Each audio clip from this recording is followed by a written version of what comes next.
Hello and welcome to another cold and bothered episode of the Hellion Rebellion Rock and Roll Association, brought to you by Hollygeist. This is the show where we pass down quality rock and roll from our life experiences to the dang blessed youth. This is quality education here. So tonight we're going to the great city of New Orleans, Louisiana, to talk about this band, Crowbar. So prior to Crowbar, and really a band that predated Crowbar, a band called Exhorder, Louisiana really didn't have a heavy metal identity. There were blips on the radar. I mean, that whole state is known for country music, Delta blues, Cajun music, Zydeco music, Dixieland jazz, that sort of thing. It wasn't really known for really just these legendary rock and roll groups. Yeah, there was Jerry Lee Lewis. You had the Gods were kind of well known. The Residents, if you're into the punk rock thing, the Residents actually come from Louisiana. You had the band Baton Rouge, Lillian Axe. They were one hit wonder hair bands in the '80s. You did have Zebra. They came from New Orleans. Zebra is still highly respected in that city after all these years. They're not bad. But that wasn't an area that was known for aggressive music. It wasn't known for punk rock. It wasn't known for metal until Crowbar. Crowbar would come out in 1990, and they played this really sludgy doom music. It was doom music before people really called it doom metal. For years, we called it swamp metal. Again, there was the groove-based, sort of swampy band Exhorder, which I didn't know who Exhorder was until Crowbar. So that's why I'm talking about Crowbar. And Crowbar was really coming off of bands like Chicago's Trouble, DC's Saint Vitus. That's Black Sabbath, of course. This is where they're coming from.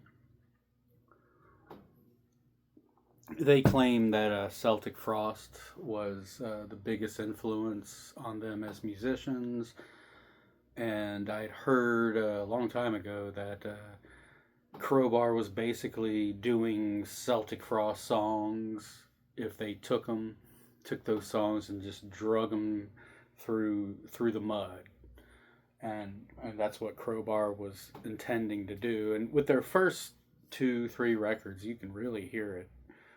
They're not as fast as Celtic Frost. Not that that band was ever really all that fast anyway. But that's kind of what they were doing. But once they showed up, I won't say the first album took the world by storm or the nation by storm, but by their second or third records, they became a name in the heavy metal community all around the nation and possibly the world. but definitely by 2000, late 90s, 2000, they're a worldwide heavy metal phenomenon. Um, Bands that would come after Crowbar would be Acid Bath, um, they Down with they had Phil Anselmo, which Phil Anselmo was a part of that whole New Orleans thing. People often credit Pantera as being a Dallas, Texas band, but Phil lived in New Orleans, and he helped perpetuate Down in this style of music, perpetuate Crowbar in this style of music. You had Choke, you had Goat Whore, Soylent Green. There was a few others. I Hate God, Tungsten. Of course, Exhorder would make a comeback because they were there a couple years before. I'm gonna have to do a show on them. But yeah, Crowbar is almost solely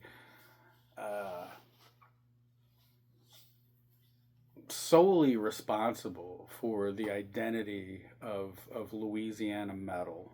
And by 1995, 6, 7, if you ever heard the term swamp metal, they're expressly talking about the state of Louisiana and more specifically New Orleans. And you could hear people in Gothenburg's, Sweden, talk about the influence of the Soylent Green or something, and oh yeah, I really like that swamp metal sound. That's what they're talking about. Crowbar is the band that really starts that sound. So, Crowbar gets started in 1990. They are still around today. I have actually never seen this band live. I can't believe I've never seen them live. It's definitely on my bucket list. So I'm going to go ahead, play a song off of here.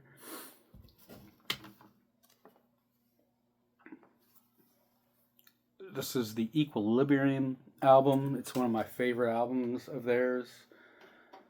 Sammy Duet from Acid Bath, Goat Whore, and Ritual Killer. That's another one I forgot about. Is on this record. In fact, he's on, I believe, 3 or 4 of their records. Equilibrium's not considered one of their more popular records, but it's my favorite record.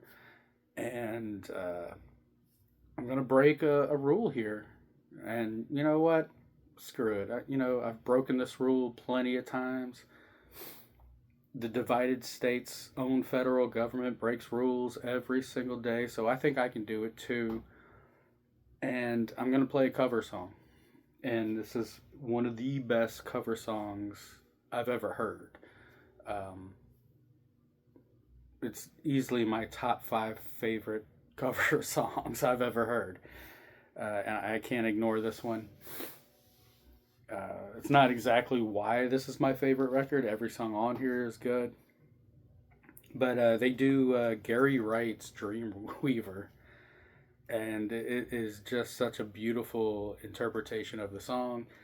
I want to share that with you tonight. So let's check out Crowbar from New Orleans, Louisiana, doing Dreamweaver.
There you go. Crowbar doing Gary Wright's Dreamweaver. Easily one of my top 5 favorite cover songs of all time. Right. Absolutely love how they play that song. I love how they sing that song. Um, you would have to hate that song to not like that version, I think. Anyway, I hope your dreams bring you vibrant and hopeful visions, because every waking day it seems to be a new step downward into the bowels of hell. Peace, love you, and hopefully I'll see you next week. Cheers.